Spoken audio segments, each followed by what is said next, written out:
They say architecture is about creating spaces that tell stories. Well, I never thought my personal life would become the most dramatic blueprint I'd ever design. My name is David Mitchell. At 35, I'm a leading architect at Strathmore and Associates, one of Boston's most prestigious architectural firms. I've designed everything from sleek corporate headquarters to award-winning residential complexes. Structure, precision, transparency. These aren't just principles I apply to my work. They're how I've always approached life.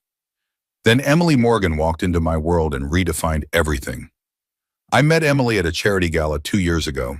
She was 32, a junior lawyer at Caldwell and Pierce, ambitious and captivating. Her laugh could fill a room, and her mind was as sharp as the tailored suits she wore to court. Within minutes of meeting her, I found myself sketching her profile on a cocktail napkin, the perfect curve of her smile, the determined set of her jaw.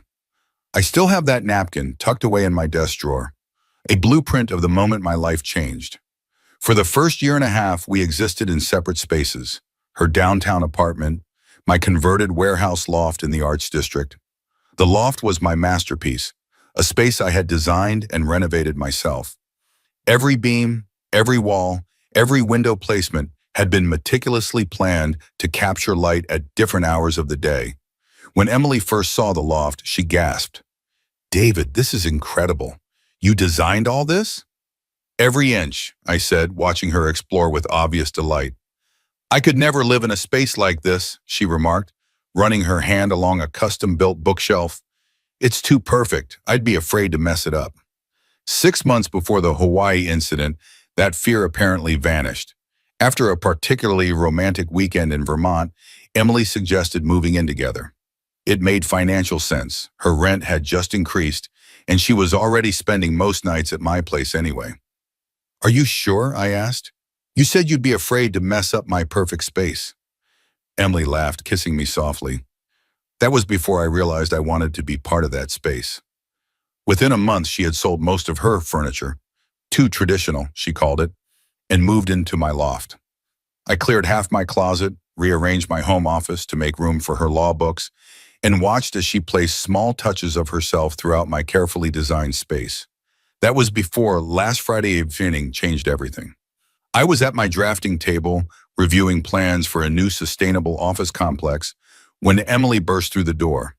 Her energy always preceded her, like a gust of wind that rearranged papers and thoughts alike. "David, you won't believe what happened today." She dropped her designer bag on our leather sofa and headed straight for the wine rack. I noticed she picked the expensive Cabernet we'd been saving for a special occasion. "Must be good news," I said, carefully rolling up my blueprints. Emily had this habit of gesturing wildly when excited, and I'd learned to protect my work. "The best," she said, pouring generously into a glass. "I'm going to Hawaii next week." I looked up, setting my pencil down. "Hawaii? What for?" "A legal conference in Maui, 5 days at the Royal Lahaina Resort." She took a long sip of wine, her lipstick leaving a perfect imprint on the glass. "All expenses paid by the firm." "That's sudden. You never mentioned any conference before." Emily waved her hand dismissively. "It just came up today. Michael pulled me into his office after the Henderson meeting and told me he wanted me to go with him." Michael, the name hung in the air like cigarette smoke. Michael Westbrook, recently divorced senior partner at her firm, 40-something with a reputation for blurring professional boundaries. According to Emily's previous stories, he had a habit of standing too close during conversations and scheduling one-on-one dinners to discuss career development. "Just you and Michael?" I kept my voice even, though I could feel tension creeping into my shoulders. "It's a huge opportunity, David." Emily kicked off her heels and curled up on our sofa. "He's introducing me to the Thompson clients. You know how long I've been trying to get on that account." I set my drafting tools aside and turned to face her fully. "Is the whole legal team going?" "No, just us." She frowned slightly. "Why does that matter?" "It matters because it sounds less like a conference and more like a vacation with your boss. 5 days in Maui, at a resort?" Emily's expression hardened. "It's a legitimate business trip. The conference is about international property law. Michael specifically selected me because of my research on the Nakamura case." The same Michael who told you that you have bedroom eyes at the Christmas party? I couldn't keep the edge from my voice. God, David, that was months ago and he was drunk. He apologized the next day. She stood up and began pacing, something she did when preparing arguments in her head. This is about my career. Do you have any idea how important this connection could be? I understand career opportunities. What I don't understand is why you're only telling me now about a trip that happens next week, or why it has to be just you and a man who's made it clear he's interested in more than your legal expertise. Emily stopped pacing and placed her wine glass down with a sharp clink. Are you seriously doing this right now? I came home excited to share good news, and you're turning it into some kind of interrogation. I'm just asking reasonable questions, I said, standing up as well. The situation doesn't add up. What doesn't add up is your reaction. I thought you'd be happy for me. Happy about you spending 5 days in paradise with a guy who's been trying to get in your pants since you joined the firm? Emily's eyes flashed. That's completely unprofessional and unfair. Michael is my mentor. Mentors don't need tropical getaways to offer career advice. It's a conference with workshops and networking, and then show me the conference schedule, I interrupted. Show me the event website, the registration confirmation, anything. Emily crossed her arms. I don't have to prove anything to you. This is exactly why I hesitated to tell you. I knew you'd overreact. So you admit you were hiding it. I wasn't hiding anything. I'm telling you now, aren't I? I took a deep breath, trying to approach this logically. Emily, put yourself in my position. If I told you I was going to Hawaii alone with Jessica from my office, Jessica, who's always texting you about urgent design questions at 11 p.m., Emily interrupted. Exactly, you'd have concerns too. That's different. How? Because I trust you, and I've always trusted you, but this situation feels off, and you're getting defensive instead of addressing my concerns. Emily's face flushed with anger. I'm getting defensive because you're accusing me of something inappropriate when this is a legitimate professional opportunity. I walked over to the kitchen island, needing some physical space. I'm not accusing you of anything. I'm saying I'm uncomfortable with the situation. There's a difference. Well, I'm going, Emily declared, chin raised. This is too important for my career. I looked at her for a long moment, at the determined set of her jaw, the flash in her eyes. I'm asking you not to go. As your partner, I'm telling you I'm not comfortable with this arrangement. Emily's laugh was sharp and humorless. You're asking me? You're telling me? Oh, I'm not your property, David. I'm a grown woman who makes her own decisions. Those words hit me like a physical blow. Not because they were harsh, but because they revealed something fundamental. Emily saw my concern as control, not care. I looked around the loft, my loft, at the space I had created and then willingly shared with her, at the kitchen where we cooked Sunday brunches, at the skylight I'd installed because Emily once mentioned loving to fall asleep watching stars, at the home I'd built that she was treating like a hotel. You're right, I said finally, my voice cool and detached. You're not my property. I paused, the architect in me appreciating the structural symmetry of what I was about to say. And I'm not your landlord. Emily rolled her eyes, clearly missing the significance. Don't be dramatic. This trip is happening and I need you to support me. When do you leave? What? I asked, already mentally designing a new blueprint, one that wouldn't include her. Tuesday morning. I'll be back Sunday night. I nodded, turning back to my drafting table. I hope it's everything you're expecting. Emily seemed thrown by my sudden calm. She hovered uncertainly, perhaps waiting for more argument, before announcing she was taking a shower. As the bathroom door closed and the water started running, I pulled out my phone and made a call to my attorney, James. David, it's nearly 8 p.m. on a Friday. This better be good, he answered. I need your help with something, I said quietly. How quickly can you draw up an eviction notice? Eviction? What the hell happened? I gave him the condensed version of the evening's events. James whistled low. You sure about this? 2 years is a long time to throw away over a suspicious trip.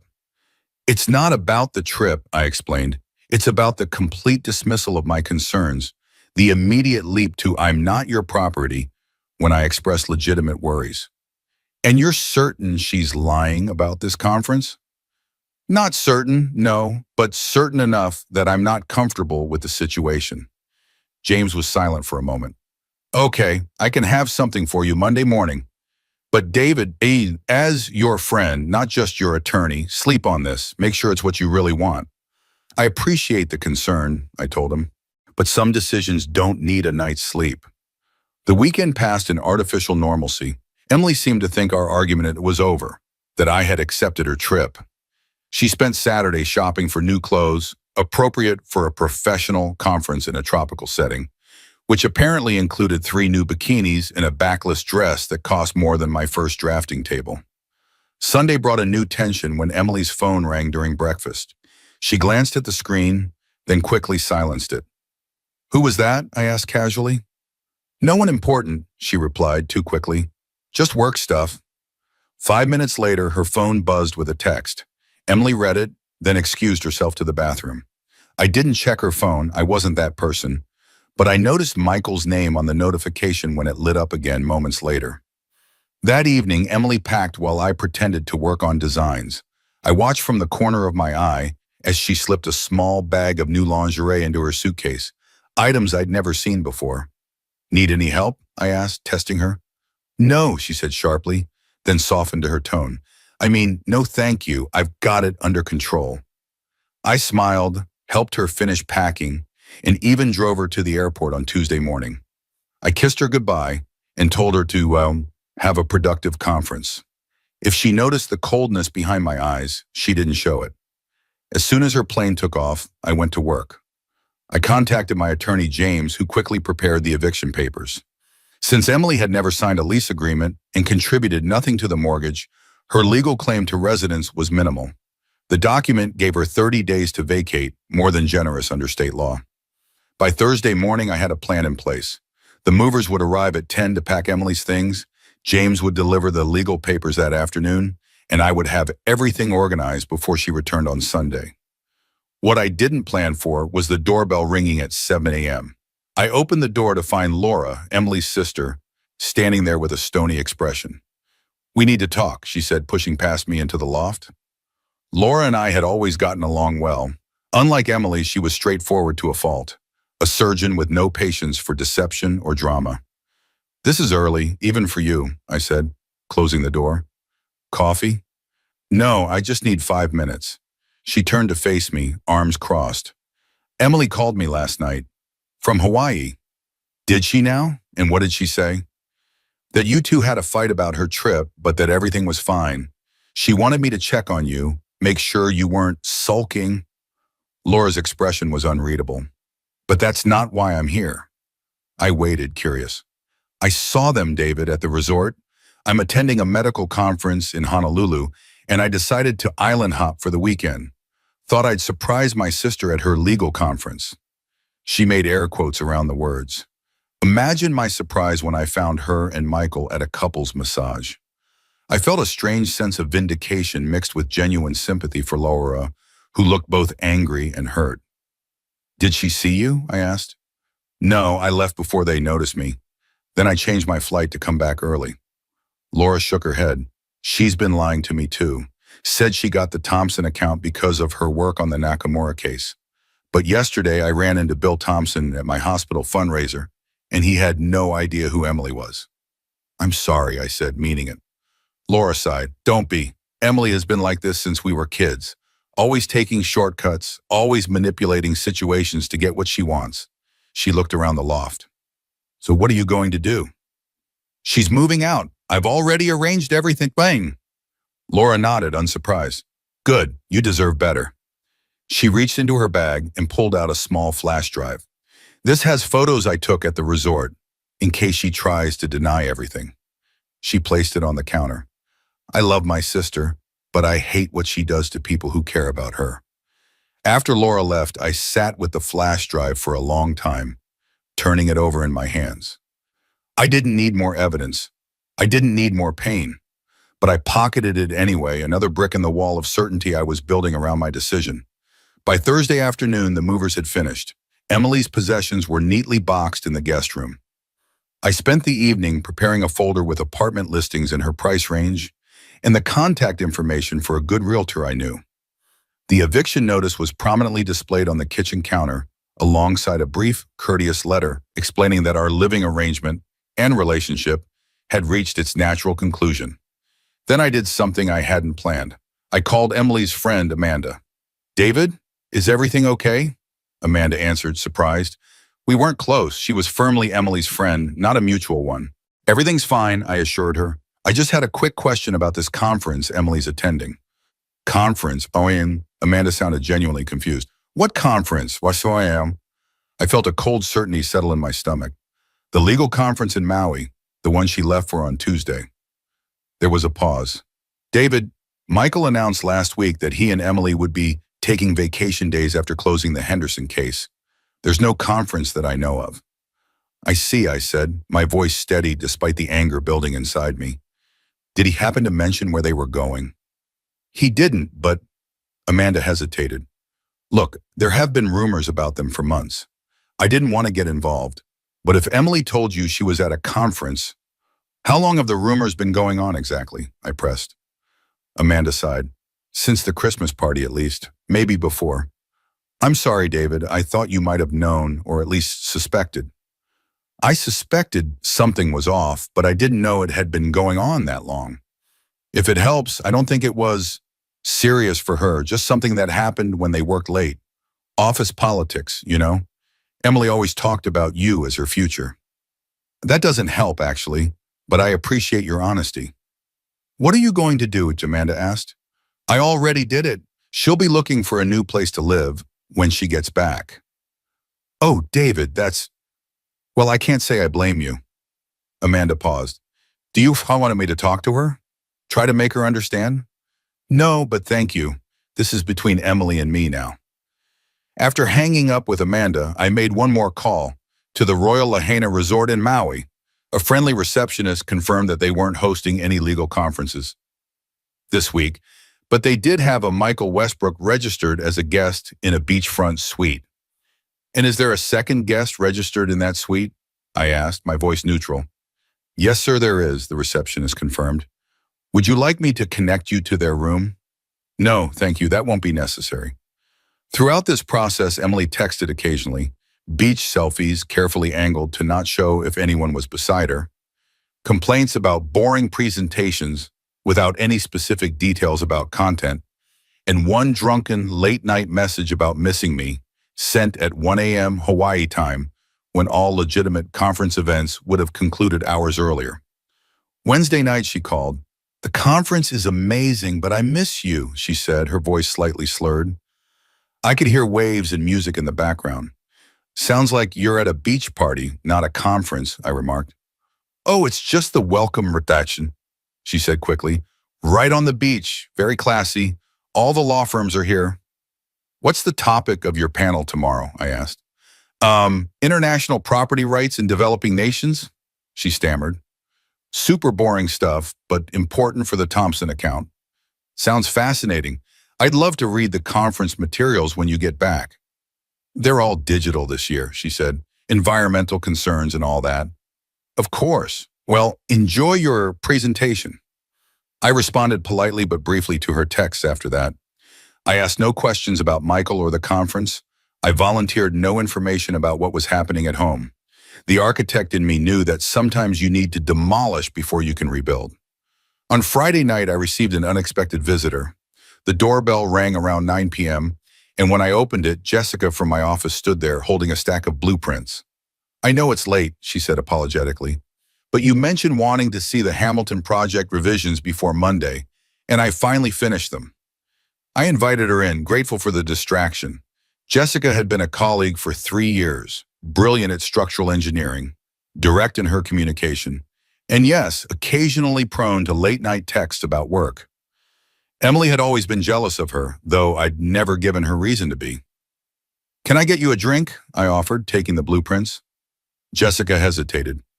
"Actually, yes. It's been a hell of a week." We settled at my drafting table with glasses of whiskey, reviewing her excellent revisions to the problematic Hamilton design. The conversation flowed easily from work to architecture theory to our shared love of vintage mechanical pencils. It was refreshing talking to someone who understood my passion, who didn't roll her eyes when I got excited about cantilevers or load-bearing innovations. "This place is amazing," Jessica commented, looking around the loft. "I remember when it was just a concrete shell. You've transformed it." "Thanks," I said, feeling a pang as I realized Emily had never shown much interest in the details of my design. "It's been a labor of love." Jessica nodded, then gestured to the boxes visible in the guest room. "Moving some things around?" I hesitated, then decided on honesty. "Emily's moving out, actually. We're done." Jessica's eyes widened. "Oh, I'm sorry, I didn't know." "No. No one does yet. It's recent. Do you want to talk about it, or is that inappropriate given that we work together?" I found myself telling her everything: the fake conference, the dismissal of my concerns, the "I'm not your property" declaration. Jessica listened without interruption, her expression shifting from surprise to indignation to understanding. "You know what the worst part is?" I concluded. "I would have supported her career ambitions if she'd been honest. I've always encouraged her professional growth. But she chose deception, then made me the villain when I questioned it." Jessica nodded slowly.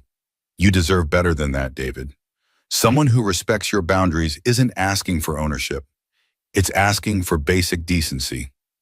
We talked for hours, the conversation shifting from my situation to a recent breakup with a man who couldn't handle her dedication to her career. There was no flirtation, no inappropriate undercurrent, just two colleagues becoming friends through shared experiences and mutual respect. When Jessica finally left around midnight, I felt lighter than I had in days. Not because I was attracted to her, though objectively she was attractive, but because I'd been reminded that healthy communication was possible, that not everyone saw boundaries as chains. The weekend brought another surprise. On Saturday morning, my doorbell rang again. This time it was Brian, Emily's ex-boyfriend from before we met. "Brian, what are you doing here?" I asked, genuinely confused. I'd only met him once, briefly, at a bar where we'd accidentally run into him about a year into my relationship with Emily.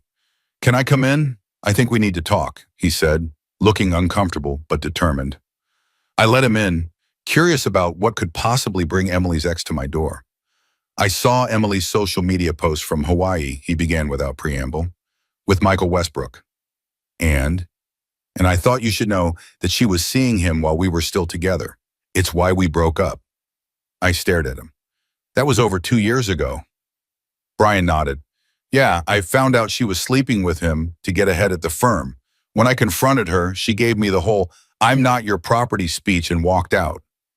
The parallel was so exact, it was almost comical. "Why tell me this now?" "Because I saw your comment on her beach photo. Hope the conference is productive." "There is no conference, man. I thought you should know what you're dealing with. I wish someone had told me." After Brian left, I sat in silence for a long time, processing this new information. Emily's pattern wasn't new. It wasn't a mistake or a momentary lapse in judgment. It was calculated behavior that she'd been repeating for years. Sunday evening arrived. I heard Emily's key in the lock around 8 p.m. She called out my name as she entered, her voice carrying that particular tone of forced casualness that suggests someone with something to hide. "In the kitchen," I answered. Emily appeared in the doorway, suntanned and slightly disheveled from travel. She wore new earrings I hadn't seen before, small pearl studs that looked expensive. "Hey," she said, dropping her bags. The flight was absolute hell. Some kid was screaming the entire time from Honolulu to LA. I nodded, staying seated at the kitchen island. "There's coffee if you want some." She seemed to hesitate, perhaps sensing something off in my demeanor. "Thanks, but I'm exhausted. I think I'll just take a shower and crash." She stepped forward as if to kiss me, but I turned slightly away, reaching for my mug. She paused, then continued. "The conference was amazing, by the way. I made so many contacts. Michael introduced me to the senior counsel at Thompson Industries, and they're interested in having me work directly on their next acquisition." "Congratulations," I said evenly. "That sounds like exactly what you were hoping for." Emily smiled, relieved at what she perceived as my acceptance. "It really was worth it. I know you had concerns, but it was completely professional." "I'm sure it was." I gestured to the counter where the documents waited. "There's something you need to see." Emily's eyes followed my hand, her expression changing as she registered the official-looking papers. "What's this?" Legal notice. You have 30 days to find new accommodations. She blinked rapidly as if trying to clear her vision. Is this some kind of joke? No joke. I've taken the liberty of gathering some apartment listings that might suit your needs. There's also the card for Sarah Jenkins. She's an excellent realtor. Emily snatched up the papers, scanning them with the rapid efficiency of someone used to parsing legal documents. You're evicting me? You can't be serious. Your things are packed in the guest room. I've been very careful with them. She looked up from the papers, her face flushing with anger. This is insane. You can't just throw me out because we had a fight. This isn't about a fight, Emily. This is about fundamental incompatibility in how we view our relationship. What are you talking about? Because I went on a business trip? I stood up, my height advantage allowing me to look down at her, because when I expressed legitimate concerns, you dismissed them entirely. Because you framed my caring about our boundaries as me treating you like property. Because you prioritized a questionable opportunity over our relationship's trust. There was nothing questionable about it. Emily's voice rose. It was a legitimate conference. Was it? Because I called the Royal Lahaina Resort. There was no legal conference there this week. Not on international property law, not on anything. Emily's mouth opened, then closed. For once, the brilliant lawyer was at a loss for words. I also spoke with your colleague Amanda yesterday, I continued calmly.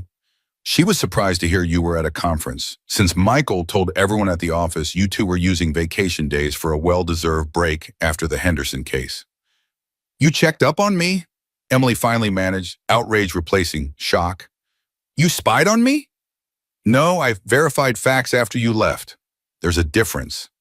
Nothing happened with Michael, she protested, but her eyes shifted away.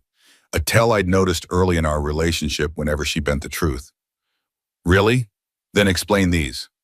I pulled out my phone and scrolled the photos I'd downloaded from Emily's cloud account, a service we shared for convenience. She'd apparently forgotten that her phone automatically uploaded pictures to it. There were dozens from Hawaii, many featuring Emily and Michael in decidedly unprofessional situations. Lounging on the beach, drinking at sunset, and one particularly damning image of them kissing in a hotel corridor. Emily's face drained of color. You went through my private photos? That's invasion of privacy. Shared cloud account, remember? You set it up yourself last year so we could exchange vacation pictures easily. I put the phone down. But honestly, the photos just confirm what I already knew. The betrayal happened when you lied to my face, not when you slept with him. You bastard, she hissed, tears forming in her eyes. You set me up. You acted like everything was fine, that you were okay with the trip. And you acted like you were going to a conference, not a romantic getaway with your boss. I guess we're both good at pretending when we need to be. Emily's strategy shifted, her shoulders slumped, and her eyes welled with genuine tears.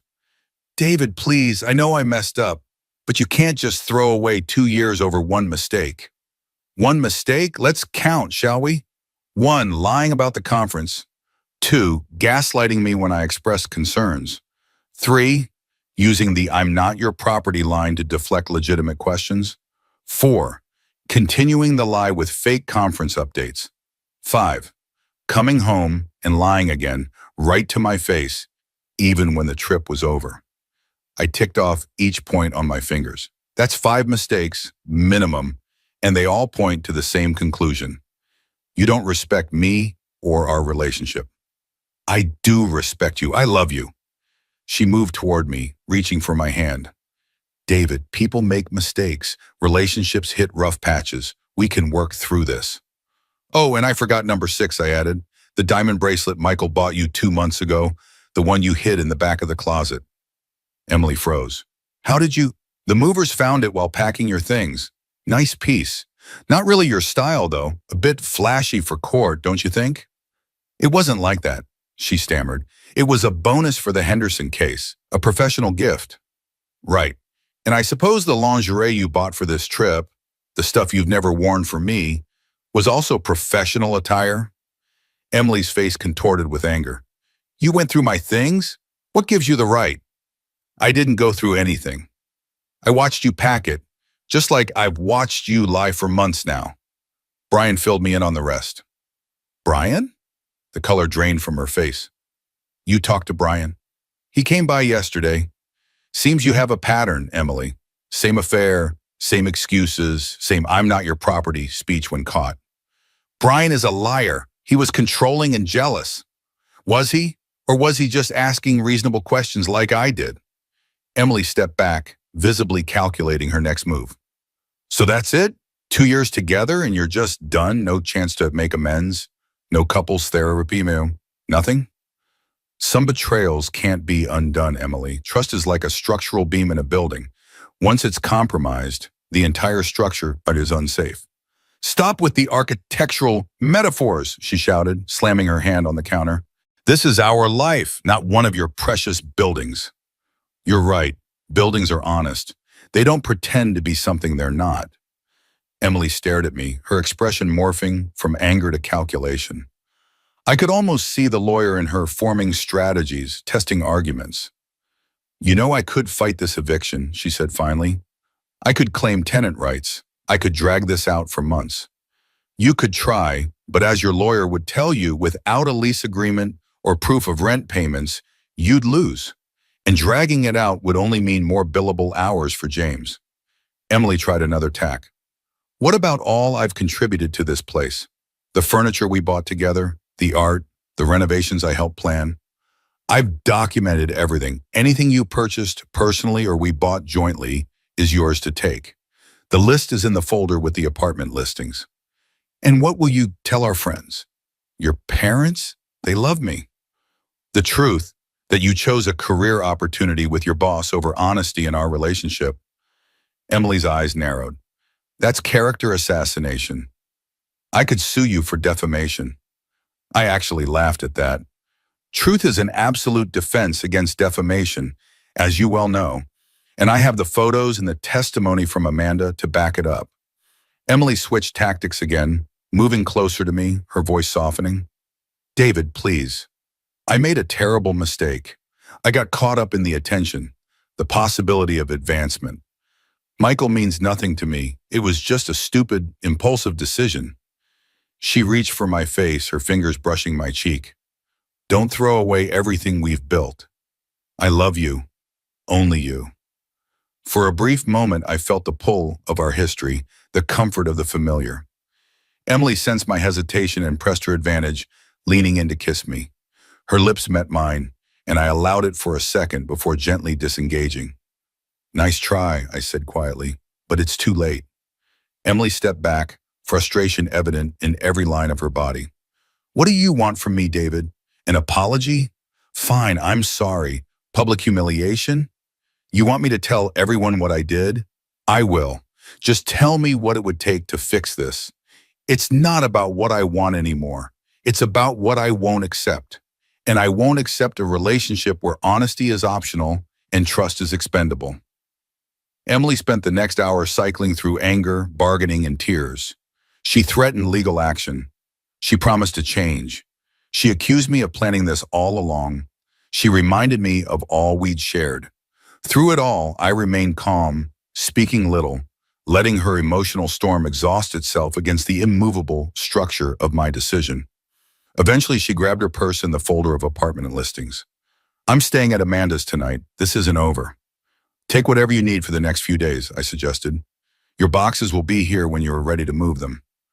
She stopped at the door, turning back with red-rimmed eyes. You're going to regret this, David. No one will ever love you the way I do. I nodded acknowledgement but offered no response. As an architect, I knew that sometimes the most eloquent statement is empty space. After she left, I poured myself another coffee and walked to the large windows overlooking the city. The loft felt different already, larger, emptier, but somehow more honest. The next morning, I woke to a barrage of texts from Emily, alternating between apologies and accusations. I responded only to the practical questions about when she could access her belongings. Around noon, my phone rang with a number I didn't recognize. Is this David Mitchell? A male voice asked when I answered. Speaking. This is Michael Westbrook. I think we need to talk. About what exactly? I asked, already knowing the answer. Emily is devastated. She told me what happened, Michael said, his voice carrying that practiced authority lawyers use to intimidate. "Don't you think you're overreacting?" Overreacting would have been changing the locks while she was gone. Overreacting would have been throwing her things on the street. I gave her 30 days notice, which is more than generous given the circumstances. "Look, what happened in Hawaii?" "Stop," I cut him off. "I don't need or want details. This isn't about jealousy." "Then what is it about?" he asked, sounding genuinely confused. "Respect, honesty, trust. All the things that were missing when Emily dismissed my concerns and lied to my face." There was a pause, then Michael's voice lowered to a conspiratorial tone. "Between us men, she can be difficult, emotional, but she really does care about you." I almost laughed at the absurdity. This man who'd participated in deceiving me was now trying to bond with me over Emily's supposed emotional nature. "She cares so much that she lied about your conference and tried to make me feel controlling for questioning it," I replied. "That's not care. That's manipulation." "You're making a mistake," Michael warned, his tone shifting. "Emily has a promising future at our firm. I'd hate to see this personal situation affect your professional relationships." "Is that a threat?" "A friendly warning. My firm works with several developers who use your architectural services." I smiled, though he couldn't see it. "Let me offer you a friendly warning in return. Strathmore & Associates has an exclusive contract with Blackridge Development, your firm's biggest client. I've been golfing with Thomas Blackridge monthly for years, and Thomas is very traditional about certain things, like married senior partners taking junior associates to Hawaii under false pretenses." The silence that followed was deeply satisfying. "This conversation never happened," Michael finally said. "Agreed. Goodbye, Michael." The most dramatic confrontation came when Emily appeared at a charity gala where I was representing my firm. She'd clearly been drinking, her eyes glossy and movements unsteady as she approached me in the middle of a conversation with potential clients. "So this is where you've been hiding," she said loudly, causing several heads to turn in our direction. "Emily, this isn't the place," I said quietly, excusing myself from my group. I guided her toward a quieter corner, aware of the curious stares following us. "When is the place, David?" "You won't answer my calls. You've blocked me everywhere." Her voice carried across the room despite my attempts to keep our conversation private. "We've said everything that needs to be said," I replied, keeping my voice steady. "Please don't make a scene." "A scene?" She laughed bitterly. "You want to talk about scenes? How about the scene where you packed up my entire life without warning? Or the scene where you accused me of sleeping with my boss based on some photos that proved nothing?" By now, several colleagues were openly watching our exchange. Thomas Blackridge, the developer I'd mentioned to Michael, approached with concern. "Everything all right here, David?" he asked, eyeing Emily warily. "Everything's fine, Thomas. Emily was just leaving." "I'm not going anywhere until you hear me out," Emily insisted, grabbing my arm. "I lost my job because of you. Michael put me on probation after your threats. My career is ruined." "I made no threats," I corrected her. "I simply reminded him of potential consequences for his actions." "You had no right," she was shouting now, mascara running down her cheeks. "You think you're so perfect, so morally superior. Did you tell your fancy friends here how you invaded my privacy? How you went through my personal photos?" Thomas placed a hand on my shoulder. "Security is on their way. Do you want to press charges?" "That won't be necessary," I said, just as two security guards appeared. Emily saw them approaching, and something in her seemed to break. Her anger collapsed into despair. "I loved you, David. I really did. I made a mistake, but I loved you." For the first time, I believed her. Not about the mistake part, but about the love. It was a broken, selfish kind of love, but love nonetheless. "I know," I said simply, "but sometimes love isn't enough." As security escorted her out, I could feel the weight of dozens of stares. Thomas shook his head. "That's going to be the talk of the industry for weeks." "I'm sorry about that," I said, embarrassed by the spectacle. "Don't be," he replied. "We've all been there. Well, not exactly there, but you know what I mean." He studied me for a moment.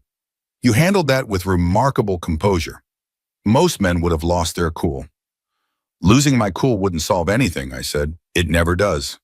Thomas nodded approvingly. That's the kind of level-headedness I want in the architect designing my next building. Emily's final attack came a week later, at my office. I was in a meeting with potential clients when my assistant interrupted. "I'm sorry, Mr. Mitchell, but there's a woman insisting on seeing you. She says it's an emergency." Before I could respond, Emily pushed past my assistant into the conference room. Her eyes were red, her appearance uncharacteristically disheveled. "David, you need to come home now," she announced, ignoring the stunned faces of my clients. "Emily, I'm in a meeting," I said calmly. "Whatever this is, it can wait." "No, it can't." She took a deep breath. "There's been a flood in the loft. A pipe burst in the bathroom. Everything is underwater." I studied her face, recognizing the lie immediately. "Is that so? Strange that the building manager hasn't called me." Emily faltered. He tried but couldn't reach you." I took out my phone, showing the screen with no missed calls. "Emily, please leave. We can discuss whatever this is later." "You don't understand," she persisted, her voice rising. "I need to talk to you privately. It's important." One of my clients, an older woman named Margaret, spoke up. "Young lady, I believe Mr. Mitchell has asked you to leave." Emily turned on her. "This doesn't concern you." "Emily," I said firmly, standing now, "leave now, or I'll have security escort you out." "You can't do this to me," she shouted, tears streaming down her face. "After everything we've been through, after everything I gave up for you." "What exactly did you give up?" I asked quietly. "Your apartment that you were already planning to leave because of the rent increase? Your furniture that you were tired of? Please tell me what enormous sacrifices you made." Emily looked around the room, suddenly aware of the audience watching her breakdown. Her shoulders slumped in defeat. "I'm sorry," she whispered, barely audible. I don't know how to fix this." "There's nothing to fix," I replied gently. "It's over, Emily. Please accept that and move on." She nodded, turned, and left without another word. The room was silent for a long moment after her departure. "Well," Margaret finally said, "I think we've just witnessed quite the drama. Is this the kind of excitement we can expect if we hire your firm, Mr. Mitchell?" The tension broke as everyone laughed. I apologized for the interruption, and surprisingly, the meeting proceeded successfully. Later, Margaret pulled me aside. "My ex-husband was a cheater," she said bluntly. "I recognize the behaviors. You made the right call, and you handled it with dignity. That tells me all I need to know about your character." A week later, Emily arranged to move her things. She sent a rented truck and 2 friends rather than coming herself. I made myself scarce during the process, leaving detailed instructions with the building manager. When I returned home that evening, her keys were on the kitchen counter alongside a note. "You'll realize what you threw away someday." I placed the note in the recycling bin and her keys in a drawer. Then I opened a beer, sat at my drafting table, and began sketching preliminary plans for renovating the loft. The guest room would make an excellent home gym. The closet Emily had used could be converted into additional storage for my architecture books and materials.